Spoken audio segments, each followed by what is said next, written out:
लेकर? मेरा नाम डॉक्टर सज्जन सिंह है। मैं पूर्व प्रधान वैज्ञानिक और विभागाध्यक्ष हूँ इसी संस्थान का। और आज 41वें जो स्थापना दिवस है उसके ऊपर संस्थान ने हमें आमंत्रित किया था, इस वजह से हम यहाँ आए हैं। और केंद्रीय भैंस अनुसंधान संस्थान, जिसको CIRB के नाम से भी जानते हैं, पूरी दुनिया के अंदर अपनी पहचान की एक संस्थान है, जहाँ के शोध कार्यों की वजह से हरियाणा में मुर्रा नस्ल की भैंसें जो हैं वो पूरी दुनिया में आज के दिन प्रसिद्ध हैं। और हरियाणा के किसानों की आजीविका का मुख्य अगर कोई साधन आज की तारीख में है पशु, तो वो भैंस है। और मुर्रा नस्ल की भैंसों की कीमत किसानों को, आपने जैसे पीछे देखा होगा कि हरियाणा के किसान कपूर सिंह की भैंस 25 लाख रुपए में बिकी थी। सांडों की कीमत करोड़ों में है।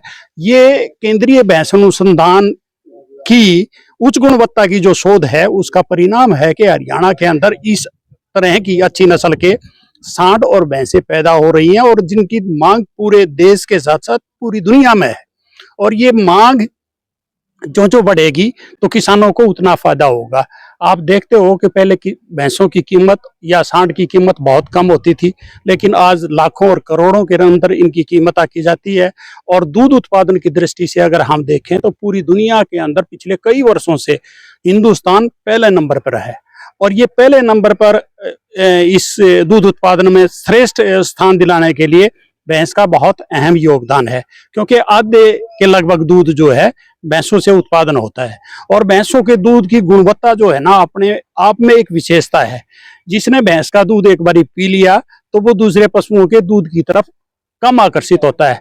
हालांकि हमारी सरकार का अब ये प्रयास है कि हम गोधन का संवर्धन करें, लेकिन भैंस के बगैर अगर दूध उत्पादन की बात करें तो भैंस सर्वश्रेष्ठ पशु के रूप में देखा जाएगा। तो हाँ, बिल्कुल आपने बहुत अच्छी बात कही। केंद्रीय भैंस अनुसंधान संस्थान का शोध सीमन पर भी है, वीर्य पे। उच्च गुणवत्ता के जो वीर्य के टीके हैं ये संस्थान पैदा करती है और सब्सिडाइज रेट के ऊपर किसानों तक पहुंचाती है। और ये जो रेट है जो किसानों को से लिया जाता है ये नाम मात्र है, क्योंकि एक जो टीका पैदा करने की कीमत है वो बहुत लागत ज्यादा है। लेकिन उस लागत का मुश्किल से 1% या 2% में किसानों तक ये पहुंचाते हैं। और संस्थान ने जो संतति परीक्षण परियोजना है उसके तहत आसपास के हिसार के कुछ गांवों को भी अपनाया हुआ है, जिनमें ये मुफ्त में वहां पर टीके देते हैं। उसके साथ साथ जो कृत्रिम गर्भाधान करता है वो भी संस्थान ही लगाती है। तो इसका सीधा जो है किसानों को फायदा होता है।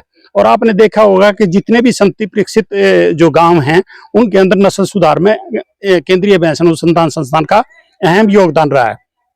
अगर आप बात करें कि भाई हमारे जो सीमन है, गुणवत्ता, उच्च गुणवत्ता का सीमन है, तो जैसे डॉक्टर प्रेम सिंह से अभी बात की आपने, इनकी एक परियोजना जिसमें मैं भी जिसका हिस्सा था, हमारा जो एस्पिरेशनल डिस्ट्रिक्ट है, जो प्रधानमंत्री ने हमारे 100 से ऊपर जो जिले चिन्हित किए थे, हरियाणा का एक ही जिला है नूंह, उसके अंदर हमने इस परियोजना के तहत बहुत सुंदर मुर्रा नस्ल की कटड़ी पैदा किए हैं।